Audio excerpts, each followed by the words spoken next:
सैफ अली खान की भोपाल में वाक़ई खानदानी जायदाद को दुश्मन की जायदाद करार दे दिया। बतौर पाकिस्तानी दुख होता है, तकलीफ होती है, अजियत होती है। भारत के मारूफ अदाकार सैफ अली खान की खानदानी प्रॉपर्टी को दुश्मन की जायदाद आखिर क्यों कहा जा रहा है? मालिक बस बहुत हो गया, आज तो इस बात का फैसला कल ही डालते हैं। ठीक है, ठीक है। तेरी माँ की आँख, कितना खुश हुआ। अरे क्यों नाच रहे हो किट्टू भाई? बात ही इतनी खुशी की है, पूछो मत। सुनकर आप भी खुशी से नाच उठोगे, भंगड़ा पाओगे, फिर जाके कितने में घुस जाओगे। इतनी खुशी की बात है। क्या हो गया ऐसा? हुआ ऐसा कि ये खबर मैंने वैसे तो देख ली थी 4 दिन पहले, लेकिन तब मुझे इतना मजा नहीं आया था। मजा मुझे तब आया, मेरे दिल को ठंडक तब पहुंची जब इन पाकिस्तानियों को रोता हुआ देखा। लूट पुट गया सैफ अली खान, लेकिन रो कौन रहे हैं? पाकिस्तानी जिन्ना के भूखे नंगे पिल्ले। 15,000 करोड़ का टीका लग गया। और अगली बात यह है कि इस प्रॉपर्टी की वजह से करीना कपूर अभी तक सैफ अली खान के साथ थी। क्या कह रहा चूतिया? उसकी उम्मीद थी। और ये मैं आपको सीरियस बात बता रहा हूँ, मजाक नहीं है, क्योंकि बॉलीवुड की शादियां जो हैं वो पैसों के लिए होती हैं। ठीक है, ठीक है जी। लेकिन नवाब सैफ अली खान जो है वो अभी भी हैं तैमूर के अब्बा, जानते ना, तैमूर के अब्बा। तो अगर आप तैमूर के अब्बा बनोगे तो समस्याएं तो आएंगी, और वो समस्याएं सैफ अली खान के सामने भी आ गई हैं। नहीं लूंगा, नहीं लूंगा, नहीं लूंगा। इससे पहले आप याद करें कि मोदी मीटिंग से कपूर खानदान मिल रहा है पूरा, और सैफ अली खान मोदी को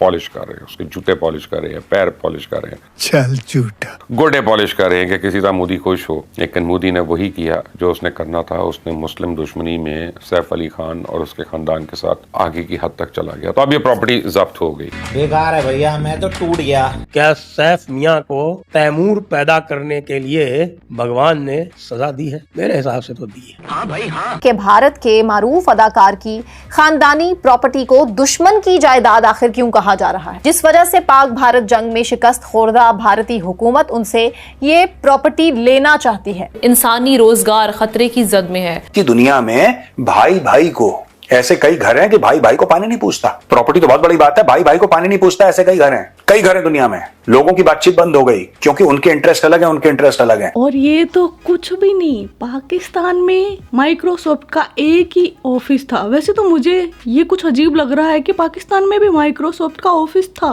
खैर, वो भी अपना बोरिया बिस्तर लेकर भाग गए। और इस पर जो पाकिस्तानियों का रोना है ना, वो तो भाई साहब नेक्स्ट लेवल का है। पाकिस्तान में सॉफ्टवेयर की मशहूर कंपनी माइक्रोसॉफ्ट ने 25 साल बाद अपना नुमाइंदा दफ्तर बंद कर दिया है। कंपनी ने कहा कि सर्विसेज बदस्तूर जारी रहेंगी, मगर ऑपरेशनल मॉडल तब्दील हो रहा है। माइक्रोसॉफ्ट 25 साल बाद पाकिस्तान से वापस जा रहा है। एक ऐसी खबर कि जिसमें इस वक्त जो बात की जा रही है, वो कंपनी भी जा रही है, वो स्टार्टअप भी जा रहा है, और पाकिस्तान में इस वक्त जो है वो बहुत बुरे हालात हैं। इस तरह की चीजें जो है वो सामने आई। किया है पाकिस्तान को, उन्होंने फारिग कर दिया, पाकिस्तान को फारिग कर दिया। Pakistan is not part of the game. समझ रहे हैं बात को? और वो क्या कह रहे हैं कि जो कंपनी है that is working to accelerate, वो जो फिजिकल ऑफिसेज हैं उनको बंद कर रही है स्मॉलर मार्केट्स में। Pakistan is a smaller market. ये पाकिस्तान 250 मिलियन लोगों का मुल्क है, लेकिन still is a smaller market as per the Microsoft. Being 240-50 million people is a smaller market. ये मतलब बंदों की वैल्यू नहीं है, मतलब कि उनकी सर्विसेज कौन लेता है। He said कि माइक्रोसॉफ्ट इज लीविंग पाकिस्तान। मैंने बोला आए कब थे? What the hell is Microsoft doing in Pakistan? It is Pakistan is the last place where any decent human being should go. ये पता नहीं क्यों बावले पहुंच गए वहां पे माइक्रोसॉफ्ट। अब इनको मजा आ गया जब इनकी बेइज्जती हो गई। और छोड़ा क्यों है माइक्रोसॉफ्ट ने? बोला है कि unstable currency, high taxation, limited access to imported tech hardware, frequent government changes, government changes, ये सारे रीजंस बताए माइक्रोसॉफ्ट ने छोड़ने। Basically Pakistan is a basket case. कुछ नहीं हो सकता। अब वो पाकिस्तान के अंदर क्या कहते हैं, मसले क्या है? सबसे बड़ा मसला टैक्सेशन का है। दूसरा करेंसी की वॉलेटिलिटी का मसला है, क्योंकि आपके फॉरेन एक्सचेंज रिजर्व कभी 11 अरब डॉलर है, 9 billion dollar, 13 billion dollar, 20 billion dollar. जब सिचुएशन बेहतर होती है पैसे ऊपर आ जाते हैं। इंडिया के अंदर तो ये चीज़ नहीं है। इंडिया के अंदर तो 600-700 अरब डॉलर पड़ा हुआ है, बड़ी आबादी है, 1.4 बिलियन, वो तो अफोर्ड ही नहीं कर सकते इंडिया से निकलना। फिर वो कहते हैं जी पाकिस्तान के अंदर there is a policy unpredictability. हालांकि पाकिस्तान कोशिश करता है कि फॉरेन कंपनियों को जरा लिफ्ट कराए काफ़ी हद तक, लेकिन इवन देन नहीं होता। जब तक पाकिस्तानियों को मिल रहा है ये कभी क्वेश्चन नहीं करेंगे कि आखिर कोई अगर हमें दे रहा है तो हमसे ले क्या रहा है? कुछ ले तो रहा होगा वो। उस जो ले रहा है ना अमेरिका इनसे या चीन इनसे, ये अपनी खुद मुख्तारी, क्योंकि इनके पास अब तो कुछ है नहीं बेचने के लिए। पाकिस्तान अपनी खुद मुख्तारी बेच के ये सब चीजें ले रहा है पैसे। कल अगर बोलेगा शी जिनपिंग कि बेटा तेरे को करना है, अमेरिका बोलेगा बेटा तेरे को करना है, तो उनका बाप भी करेगा।